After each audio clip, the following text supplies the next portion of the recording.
Hey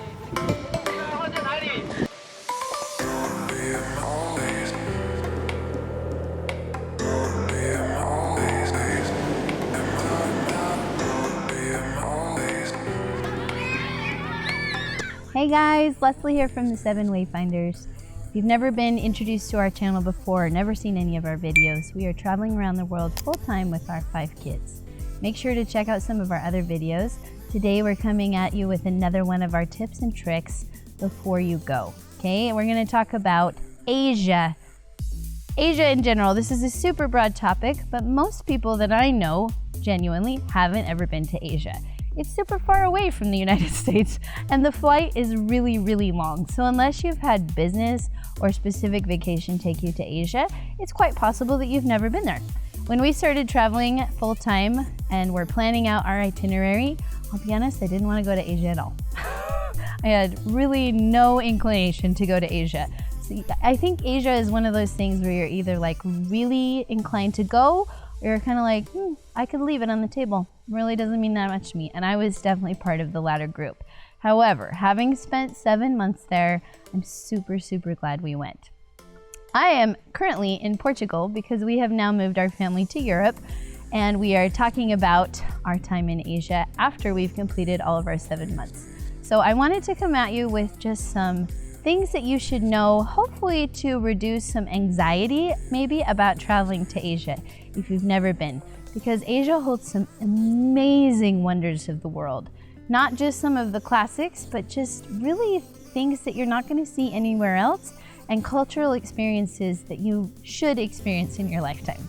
So I want to break this up into a few different categories, hopefully to ease your transition into thinking about traveling to Asia.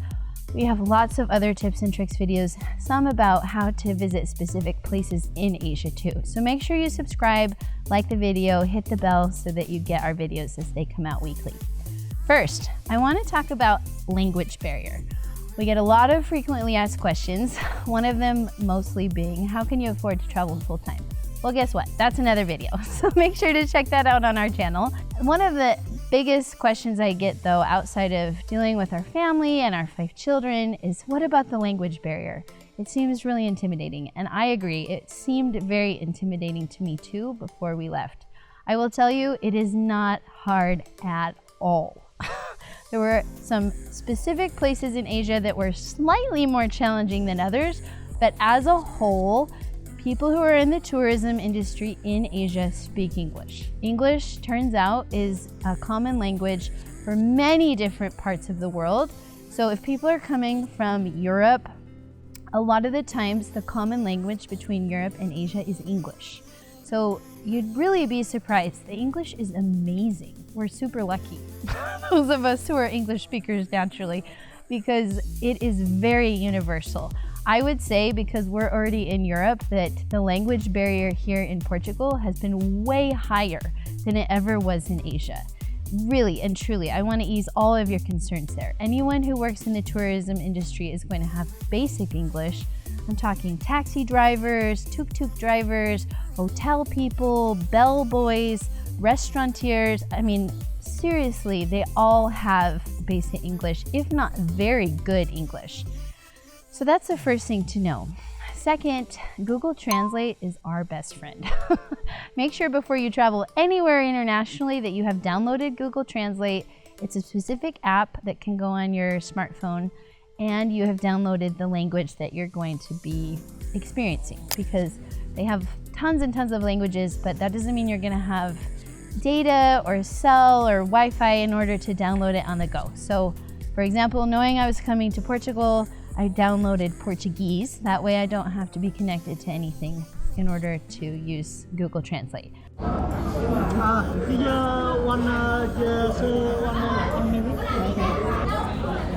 are we doing, baby? Ordering food using Google Translate. Boom! Now, Google Translate itself has a lot of features that even I don't know, but I have learned so much as I've tried to use it. First of all, it has a conversation feature, so you can actually just hit that and put it next to someone who's talking, and it's going to give you a pretty good rough translation of what they're saying. Our daughter went to church here in Portugal. Someone handed her an iPad with Google Translate, and she just listened to the lesson. It's amazing. Second, it has a camera feature where you can hold the camera over text, and I'll be honest, it's a little rough of the translation, but it's gonna give you a general idea. When we were in Kyoto, Japan, we were trying to find somewhere to park our rental car, which is a mistake. Don't rent a car in Japan, at least not in Kyoto. But we ended up parking in an hourly lot overnight and spending way too much money. So the next night I was like, we're not doing this again. I saw a sign with 24, just the numbers 24, along with all the Japanese characters. And I said, I wonder if that means 24 hours a day. So sure enough, I used the camera feature on Google Translate to hover over the sign and got the idea that spells numbers 6, 7, and 8 for 24-hour parking for $20, okay? That was really helpful because we spent $150 in the hourly lot. So the camera feature I use all the time. I use it on appliances. I use it on grocery shopping over labels because our family has gluten-free issues. I'm gluten-free. My kids are trying to be gluten-free. So I use it a lot when I'm shopping. I use it a lot for signage, like I said. It's super, super helpful. When you get to a new country, you're in an Airbnb, you go to use the washer and dryer and you have no idea what any of the buttons are, you're gonna appreciate this tip, okay? I want to just, even with all of that though, just remind you that it's really not a big deal, okay? These people are used to tourists coming, not speaking a lick of their own native tongue, and as annoying as that can be for them, they're very patient, especially in Asia, and they really are gonna be very kind with you. If they don't speak English, they've got a buddy, maybe just down the road who does, and you're gonna be absolutely fine, okay? Next category, I wanna talk about currency, because that's another one that is a little bit intimidating. Each country in Asia has a different currency, a vastly different currency exchange rate. It can be a little tricky. Going from Bali to Singapore to Hong Kong to Vietnam, these exchange rates are really, really different. Sometimes it's 10 to 1, roughly, for the US dollar. Sometimes it's 25 to 1, sometimes it's 25,000 to $1. It can be a little hard to keep track of, but you're gonna be fine. Just round up to the next closest convenient number so that you can do it in your head really fast. So make sure to pay a little bit of attention if there's a lot of zeros, like in Vietnam, because we got scammed getting money back at our restaurant. We realized as we went through Chris's wallet that the change from dinner, instead of giving us 100,000, they gave us 10,000. So they totally cheated us on the change. And they were even like trying to engage Chris and talk to him in English and make it all plenty, and yeah, they totally ripped us off. So pay attention to the change that they give you. This is the first time we've had that happen. It makes us kind of sad and angry, of course. But it's okay. My kids have gotten really good at doing like 20 to 1, 25 to 1, 10 to 1, 7 to 1. And it's, just think of it like good math practice. It's not too bad. Once you've done it for a day or two, it's easy peasy. You just do it really fast in your mind. Next, how to get cash. So of course you can bring cash from your home country. You can pre-exchange dollars or bills at your bank. But honestly, I don't really think you need to do that. We don't ever do that traveling full-time. What we do is just hit an ATM in the airport. Once we get to that country, yeah, you might pay a slightly higher ATM fee, but ATM fees are highly regulated. So maybe $1, maybe $1, $2 more. So bring an ATM card for sure. I would recommend having some of your home currency with you because there also are exchangers. Now, we found a lot of variation in the exchangers as well. Our first country was Bali, and they were everywhere. And they're pretty lax. You're technically supposed to have your passport, but maybe if you have like a picture, they're okay with that. Or if you forgot it, they're kind of okay with that too. Versus Japan, we showed up and you had to fill out like a 3-page form for every form of currency I wanted to exchange, plus my passport, plus another format idea. I never ended up exchanging money in Japan because I was like, meh, forget that. I'm just gonna go to the ATM. I still have a lot of currency from a lot of different Asian countries. I haven't seen a lot of currency or really any currency exchange here in Europe so far. So hopefully eventually I'm gonna find somewhere to exchange my like $300 that I have from Asian currency. But Asia, no problem. They're in every single airport. They're in usually all over tourist areas because they know that you're coming with like $100 bill or, you know, $20 bills from the USA, and they're gonna exchange it right there. The rates vary greatly, so if you have time, pay attention. But again, I just recommend going to the ATM. How much cash should you have?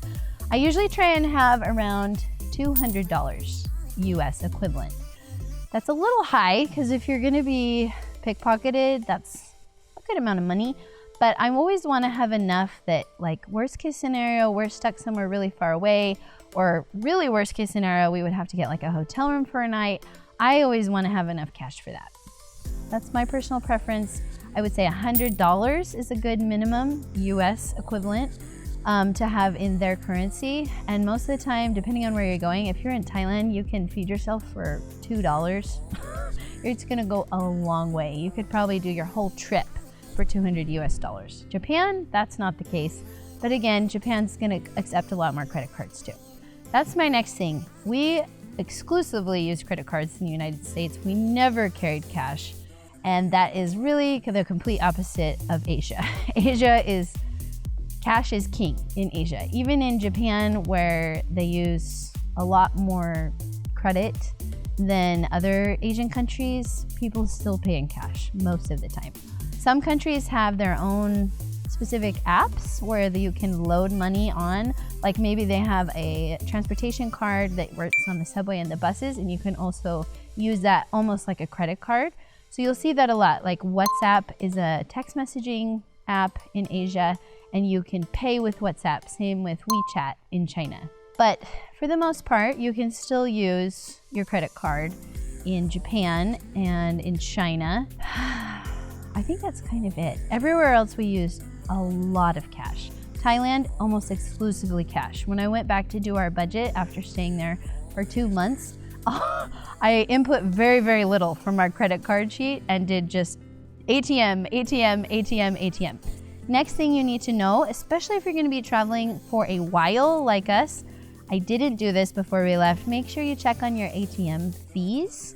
Turns out our bank, which is Chase Bank, doesn't have any foreign locations. So every single time I took money out of the ATM, I was being charged horrific foreign exchange fees. I was still paying like the $5 ATM fee, which I fully expected, but then I was being charged like $15 for a foreign exchange rate. And every time I was taking out cash, I was paying like $20 to $30 more than the money I got.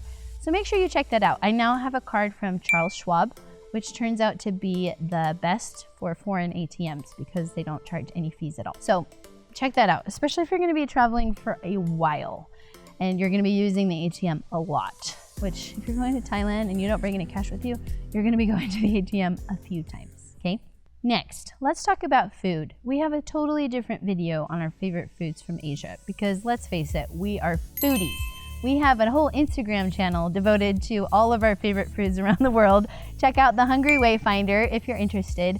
So I'm not gonna cover all of our favorite foods. I just want to address more so when you're not eating out in Asia, okay? Most people are gonna go on vacation, they're gonna eat out every single meal. This isn't necessarily gonna apply to you. But my family lived in Asia for 7 months and we did not wanna go out to eat everywhere, except in Chiang Mai. In Thailand, you can actually get away with that because it's cheaper to eat out usually on the street food than it is to buy food. However, if you're gonna be buying food or if you're gonna be buying diapers or you're gonna be buying wipes, know this. There are convenience stores everywhere. Everywhere. If you think 7-Eleven has any kind of market in the US, it is blown out of the water by how they dominate Asia. Dominate Asia. Family Mart is an Asian brand that is very similar to 7-Eleven. Sometimes each one has a license in a different country, so you might see more Family Mart, you might see more 7-Eleven. In Vietnam, I saw none. I saw no 7-Eleven at all. So that was the one exception, was in Vietnam. We were in Hanoi and Halong. I didn't see either one of those brands. But they have their own version because convenience stores are really big. A lot of people buy all of their groceries from convenience stores. Seriously. So it's not at all like convenience stores in the USA. First of all, they serve really good food. So if you're trying to eat cheap without going to a restaurant, This is especially true in Japan. Head to 7-Eleven or Family Mart. They have pre-made meals. They'll heat it up right there in the microwave, and we had like lunch and dinner legitimately at the convenience store. They also have a lot more groceries, a lot more toiletries than you're probably used to. Buying food products at grocery stores. You are going to be able to find international products everywhere, okay? It just depends on where you go. If you're in a country like Vietnam, you're going to have to go to some pretty specific stores in a big major city like Hanoi. In Bangkok, tons and tons of options. We could get anything we could dream of internationally. We could get Pop-Tarts, we could get gluten-free pancake mix. It was amazing. You're going to be able to find what you need or want if you're staying for a long time. It's just going to take some research. It's going to take some time. So probably you don't want that on your vacation. But if you're going to go like live for a month in Bangkok like we did, you may want to know that. Know that in a lot of Asian countries, well, I should say some Asian countries, especially the more third world Asian countries, you're not going to find a great meat selection if you're trying to buy groceries. They don't have a lot of refrigeration, and so therefore they don't do a lot of meat. They'll do stuff that they can catch and eat the same day, like fish or frogs, seriously, or clams or mussels, tons and tons and tons and tons and tons and tons of seafood. Snails, clams, oysters, anything. Live fish, tons of live fish at the markets. You're not going to go find like ground beef.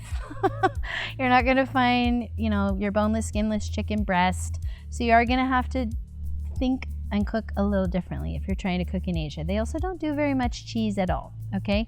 This kind of leads into another important point, which is paper products. Okay, we are very used to paper products in the United States. We're used to napkins at restaurants. We're used to paper towels in the bathroom.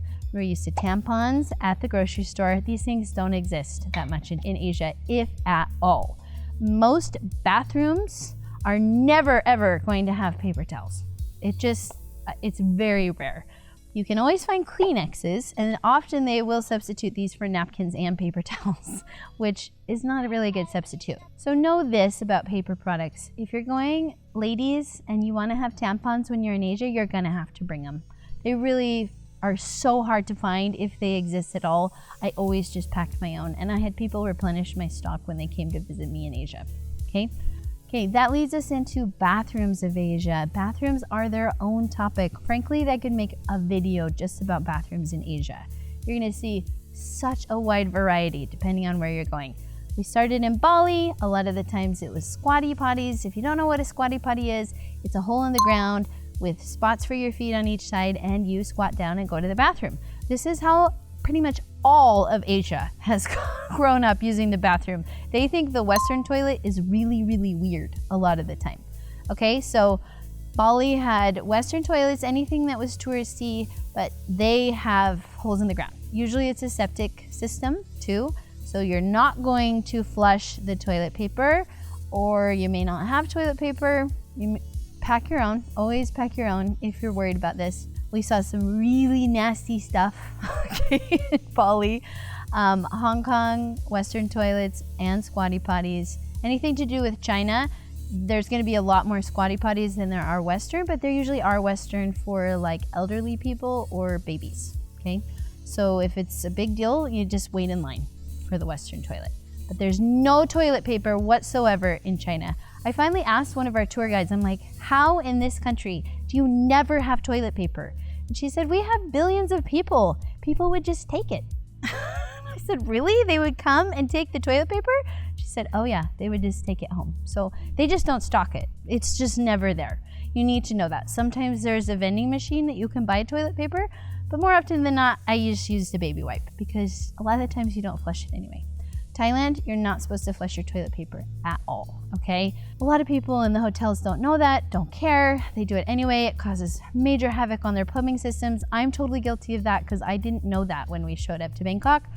But you're never supposed to flush your toilet paper in Thailand. They just are not built for it. They don't have the same kind of toilet paper, and more importantly, they don't have the same kind of sewer system. These are just things that you need to know. Japan, coolest bathrooms in the world. They have the most high-tech bathrooms I've ever seen, with the most high-tech toilets. You don't have to touch or do anything. It will lift the seat for you. It will spray and wipe your bum and dry it, blow dry it. dry for you. I'm not even kidding. It will play white noise or soothing music while you use the bathroom. You'll be shocked. So depending on where you're going in Asia, know that toilets are going to be vastly different. It can sometimes be an unpleasant part of your trip, but it's totally worth it to see what you're going to see, okay? So don't let it deter you. I just want you to have foreknowledge about this situation so you're not totally shocked. Same with diapers and wipes. You can buy them everywhere. Don't worry about buying them. Just know that they're not as good of quality. When we got here to Portugal, I was able to buy Huggies wipes for the first time in 7 months. And the first time I used them, I was like, oh, thank you. This is so much better. I can find diapers and wipes everywhere in Asia. They're just not as good. So just know that. It's okay. Pack your own if you're only going for a week and it's a big deal for you. Our next category, pocket Wi-Fis. This is a big thing in Asia. Basically, you can have internet with you at all times if you have a pocket Wi-Fi. So if this is important to you, if you're going for a long time, purchase one. You can purchase one in Asia, of course. That's where we bought ours. You're gonna need your passport. It's a little bit of a rigmarole to buy one. And then you're gonna have to buy a SIM card. Those are two different transactions. And in every new country, you need a new SIM card, but you can still use your pocket Wi-Fi.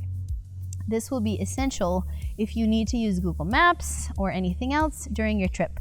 Super, super important. Basically what it does is it takes extra cell service and boosts your phone, kind of like you have Wi-Fi. So a lot of pretty much all of the taxi drivers and other people who are in the transportation industry have them to look up the map, and they're kind of weirded out when you can't pull up your map. They're like, don't you have the internet?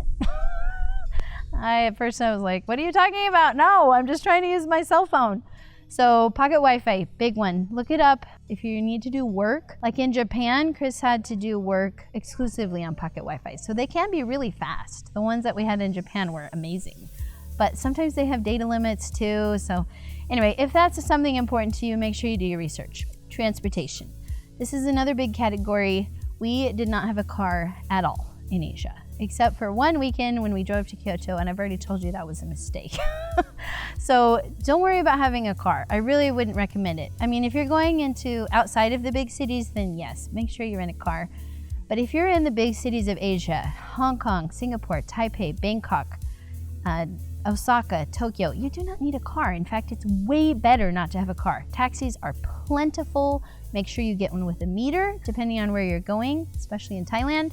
Make sure that you, if you are pre-arranging a trip or a day driver or a boat, you're paying half up front, half later. We were kind of jerked around a couple times by paying up front and not being dropped off at the correct place. And get to know their public transportation system, you guys. They've got this down. They are amazing. Singapore was my absolute favorite because it's super easy to understand and it is everywhere. Everywhere. We never waited more than 2 minutes for anything in the public transportation system. Amazing. So get to know that too, because it's gonna be your best friend. It's way cheaper than a taxi. Yeah, it takes a little bit more time, but honestly, you're gonna see stuff that you didn't even know about when you take the public transportation, so it has a lot of side benefits. It's not the worst thing in the world to get lost. Okay, that was a marathon. Hopefully you've made it to the end of this video. If you have, I applaud you. I hope this eases some of your transition in coming to Asia or helps you know what you need to know before you come. Make sure you come to Asia, you guys. We'll be back for sure. We loved it, and honestly, I could live there. That's how much I loved it, really. So I hope you enjoy your travels. I hope you're booking something soon or have something to look forward to, even if that's just a staycation in your city. Getting out of your daily routine is one of the big joys of life, okay? Enjoy Asia. Let me know where you go. Leave us some comments, and we will talk to you later.